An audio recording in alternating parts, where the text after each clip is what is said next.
Kyle Haden is a director, educator, and equity actor. He has directed and acted in countless productions across the nation and is currently an assistant professor of acting at Carnegie Mellon University. Kyle, thanks so much for sitting down with me.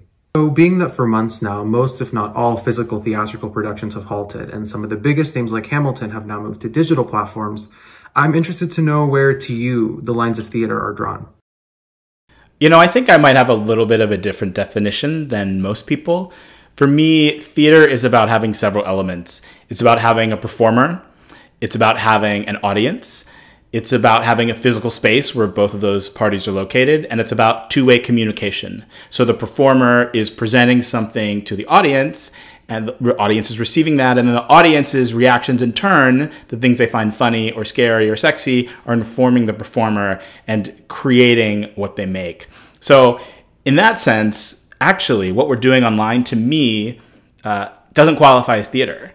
Similarly, there are a lot of other things that do, right? You could think about a music concert, or maybe stand-up comedy under this definition, I think qualifies as theater, or something like performance art, where the artist doesn't really care how the audience reacts to it, or sports, where they're focused more on interacting with each other rather than the audience, don't count. But yeah, I'd argue actually that the stuff online, digital performance, isn't technically theater. So would you consider a filmed live theatrical performance a form of theater? I wouldn't really. I'd say it's a filmed version of theater. I think that that can be really effective, maybe the most effective way of getting across what theater gives you. Hamilton, you can look at the different camera angles that are shot and get a great sense of the story that's being told. The director of the film is the director of the play. They've taken real care to bring you the important things. But it is like somebody being in a space with you and guiding your head into different positions to making you look at things. One of the beauty about being in a space with the performers is that if you're sitting up high, you can look down and see the kind of choreography, that the shapes that all the actors are making. Then you can look in the corner and see what a couple of actors are doing on their own outside of the scene. You can take a look at a part of the set that you're really interested in. You can look at your neighbors and see how they're reacting to it. But there's this 360-degree experience that you have that just isn't replicable watching it on camera. Now, I want to be really clear. I'm not dissing digital performance. I actually think it's a new art form. I think we have the ability to create something from scratch.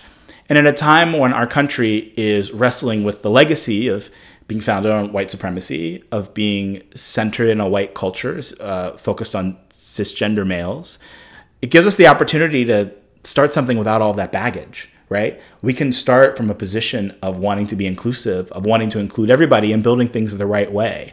So for me, I actually think digital performance isn't pejorative at all if you say it's not theater. I actually think you're in a position where you can create something completely new.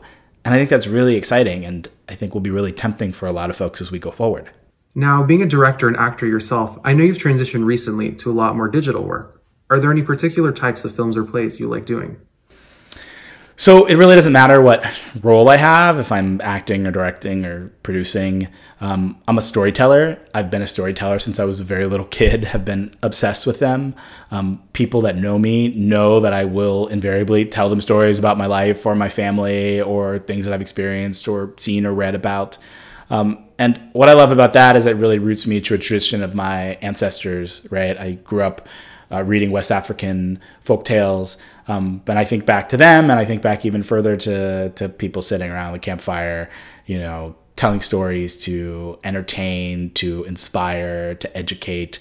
So there's so many possibilities inherent in that. So for me, I'm very conscious of that legacy, of carrying that legacy on. And that's really what I want to do. So when I'm thinking about telling stories, I really want to think about whose story I'm telling. You know, again, this country was built by white cisgender men, and many of the stories that are considered in the quote-unquote theatrical canon are for them, by them. Audiences are really hungry nowadays for something different. They want to see stories told from a different point of view. They want to view them through a different lens. And so I think it's really exciting to experience something familiar through a totally different set of circumstances. So you can see someone of a different faith, of a different culture, of a different lifestyle, and identify, empathize with the things that they're going through. We are in a time where people disagree about a lot of things, but you can call me naive, but I do feel like that stories are one way to kind of pull people together and maybe get them to see and consider people in a different way that they may not have otherwise. Now, with the global pandemic bringing change to nearly every industry, do you think there'll ever be a return to normalcy for theater? And if not, where do you see the future of theater? So there's no such thing as normal, right? We're going to be entering a quote unquote new normal. The pandemic will change things. And I'm sure that we'll take the lessons of the pandemic and apply them going forward. But I'm absolutely bullish on the future of theater. I think we've seen even in states trying to reopen that people have flocked to gathering together. And I think that when we have the ability to all gather safely, we're going to want to do that. We're going to want to experience things together in one place with other fellow human beings. So I'm really high on it. And I think if I were an investor, that's where I'd be looking to put my money. One thing that I think about, have talked to a few friends about, is taking the lessons of the pandemic and the things that we've learned by putting so many things online. I'm wondering if places are going to stop being theater companies and be more of what we call content companies. So they'll still do live performances, plays, musicals, looking at immersive pieces, getting people together, but they may also take these things that they've learned and continue to do those, online readings, experiences, serial stories, maybe even films. But to me, that's where I really think the future might be going, is that we may be looking at local companies that are going to engage their communities to tell their stories and reflect them with people they're around, but also kind of take those out to the broader community. So for me, there's not a business that I'd rather be in than this right now. And I'm really looking forward to being able to gather back together and tell stories with people around me and sitting next to me, laughing, crying, being humans together in the dark. I very much believe it's going to be happening again whenever we can do it.